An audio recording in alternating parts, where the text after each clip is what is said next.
Assalamualaikum warahmatullahi wabarakatuh. Hari ini tampilannya rada sepi ya, karena sebenarnya gue lagi di uni, lagi di ruang untuk diskusi gitu, grup penraum, lagi nungguin temen juga. Dia kebetulan telat datang hari ini. Ada satu pertanyaan yang masuk ke DM gue di Instagram. Ada beberapa juga yang sempat nanya, kayak misalnya kuliah kedokteran dan kebetulan misalnya nggak dibiayain sama orang tua, atau misalnya kayak biayanya nggak cukup atau gimana, apakah bisa sambil kerja part time gitu kan.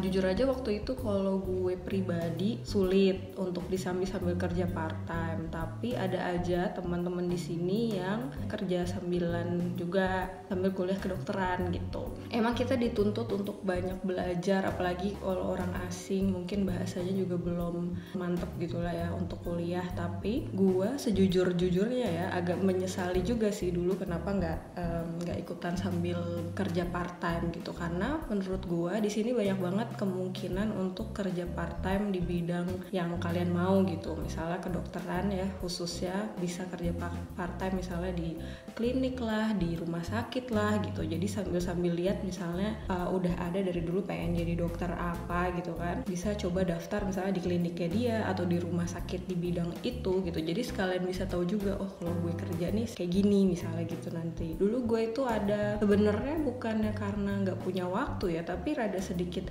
nggak pede juga sih untuk nyoba, karena takut nanti misalnya kurang kompeten lah atau gimana lah karena bahasa juga.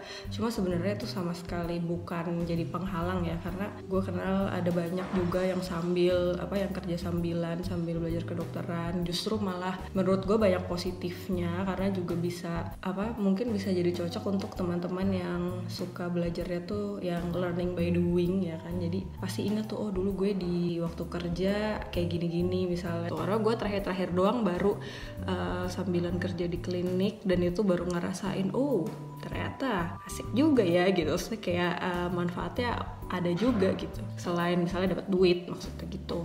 Kalau misalnya menggantungkan dari kerja sambilan nggak selalu bisa mencukupi buat biaya per bulan ya, tapi tergantung lagi di mana kalian kerja, di mana kalian tinggal, berapa kebutuhannya untuk per bulan gitu. Ya ada yang bisa dicukup-cukupin gitu, karena kan basisnya 450.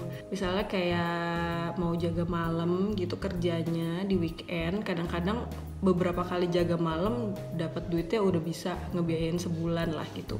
Ya pasti juga ada plus minusnya kan, kayak misalnya jadi lebih sedikit waktu ya weekend, gak bisa misalnya yang suka bersosialisasi tidak bisa bersosialisasi karena harus bekerja, atau misalnya waktu istirahat jadi lebih kurang, waktu belajarnya juga mungkin lebih kurang gitu. Jadi kalau misalnya pengen bergantung banget sama kerja, kuliah dan kerja, ya itu kembali lagi kepada masing-masing. Pasti ada plus minusnya, pasti harus ada pengorbanan lah gitu ya yang dilakukan gitu, tapi bukannya nggak mungkin gitu. Sama satu lagi pertanyaan juga yang sering itu adalah tentang beasiswa kedokteran gitu. Yang gue selama ini tahu beasiswa kedokteran itu ada gitu. Itu gue juga waktu itu baru tahu beberapa tahun kemarin. Jadi tuh antara dari universitas, misalnya di universitas gua gitu, di Universitas Sambuk ada, tapi bukan dari awal gitu. Jadi misalnya untuk di waktu-waktu tertentu, misalnya harus persiapan untuk ujian, kan butuh waktu ekstra misalnya untuk intensif belajar kan. Di situ kalau misalnya kita sambil bekerja pasti terganggu. Nah, universitas mau membiayai itu gitu, pasti ada syarat dan ketentuan juga yang berlaku gitu. Tapi ada opsi untuk mendapatkan beasiswa seperti itu gitu lewat jalur universitas gitu. Tapi juga berarti kan misalnya udah mau mempersiapkan ujian terakhir gitu, berarti kira-kira mungkin 6 bulan sampai 1 tahun terakhir lah gitu. Atau misalnya pas koas juga kan juga nggak bisa sambil bekerja kan. Lagi misalnya kalau koasnya di Hamburg, misalnya di kota-kota besar banyak yang nggak memberikan gaji gitu untuk kita yang koas. Jadinya universitas juga bisa jadi mau untuk membiayai. Nah terus alternatif lain itu tadi, kalau misalnya lagi koas kita cari misalnya rumah sakit yang memberikan gaji gitu.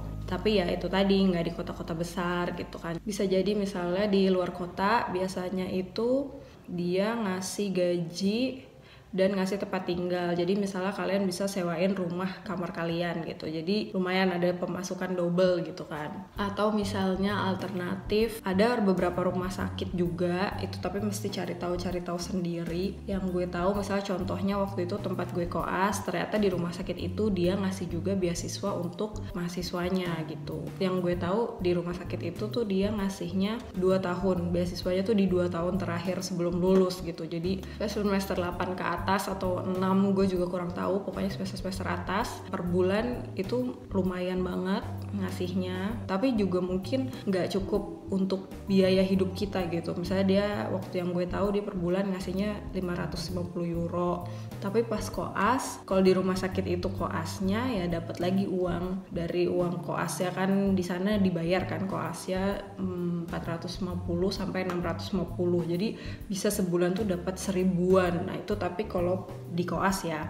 Kalau misalnya sebelum koas ya dapat standar beasiswa mereka gitu. Tapi juga syaratnya misalnya kalau sudah lulus ya harus bekerja di situ selama kurang lebih misalnya 2 tahunan. Itu mesti cari-cari sendiri sih. Tapi ya kebanyakan beasiswa yang dikasih itu ya dia, sorry ya kalau misalnya belakangnya rada rame, soalnya juga ternyata ada yang pakai ruang sebelah dan lumayan berisik gitu. Tapi ya intinya gitu, kebanyakan beasiswa itu yang dikasih adalah bukan yang dari awal baru masuk ke kedokteran gitu loh. Di awal-awal mungkin harus cari tahu sendiri, cari cara sendiri gimana untuk survive ya, kalau survive untuk bertahan ya kalau misalnya emang nggak ada biaya sama sekali gitu. Tapi emang dari awal banyak sih, kayak misalnya kalian ada pinter di satu mata pelajaran tertentu bisa ngasih les gitu atau kursus ke temennya atau nggak tahu ke orang gitu. Kadang-kadang suka dibutuhin, dibayar misalnya per jam tuh bisa 10 euro ke atas gitu. Itu bisa dari yang kayak kecil-kecil gitu loh. Emang